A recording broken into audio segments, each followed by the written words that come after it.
In the opening years of World War II, the skies of Europe were haunted by a terrifying new concept in air power.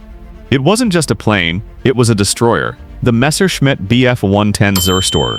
It was a twin-engine heavyweight beast, bristling with forward-firing cannons that could vaporize anything in its path.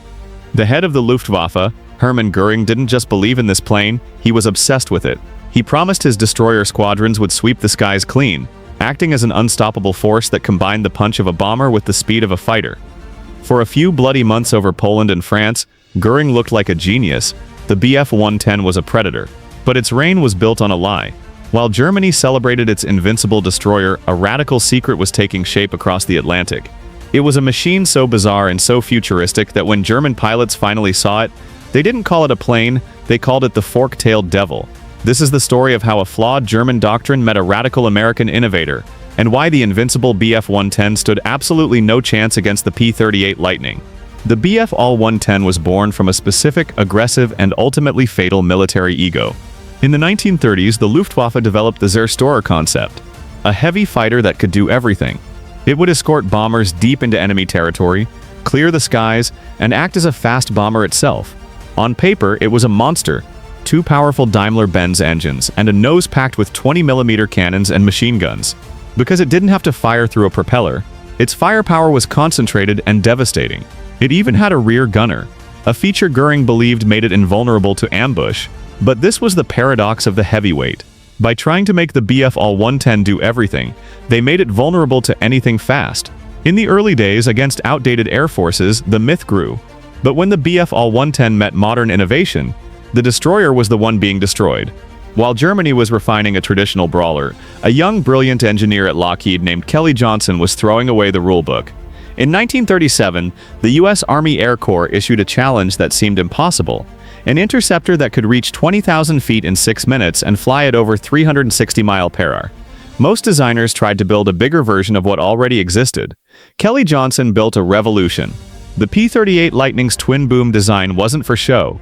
It was a brilliant engineering solution. It allowed for two turbo-supercharged Allison engines. This was the outlier advantage.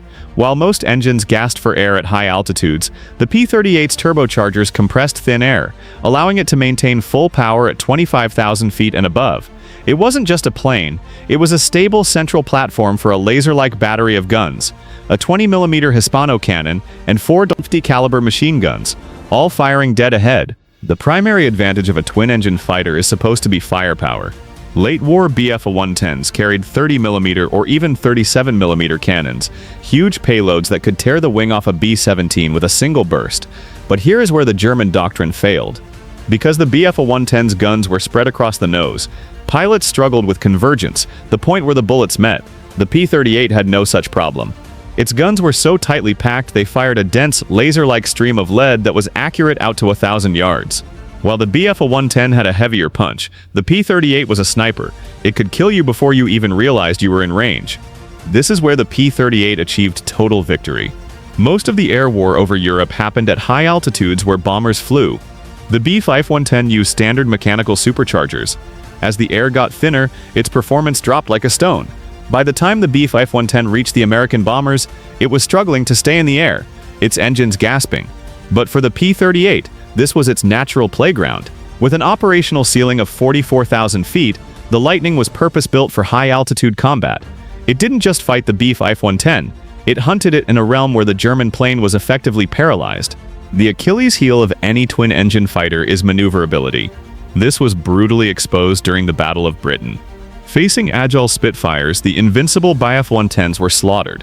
Their slow roll rate and wide turning circle made them easy targets. The destroyer had become so vulnerable it had to be protected by single-engine fighters. The P-38 was also a large aircraft, but it had a secret weapon, Fowler flaps. These allowed the Lightning to achieve surprising maneuverability for its size. In the Pacific, P-38 pilots regularly engaged famously agile Japanese Zeros and won. While the Bf-110 was relegated to a defensive, specialized role as a night fighter, the P-38 was excelling at a dozen different missions. It was an escort, a dive bomber, a ground attack platform, and the eyes of the Allied Army as a photo reconnaissance plane. The Messerschmitt Bf-1110 was a weapon born of a bold but flawed idea. The Zerstorer concept was a tactical miscalculation, a heavyweight brawler in a world that demanded speed and versatility. The Lockheed P-38 Lightning was a generational leap forward. It proved that a twin-engine aircraft could dogfight with single-engine fighters and win. While the Bf-1110 was a specialist forced into hiding at night, the P-38 was the multi-role offensive weapon that helped win the war. In every sense, the Lightning was the true destroyer. Germany built a fortress in the sky, but America built a devil that could fly right over its walls.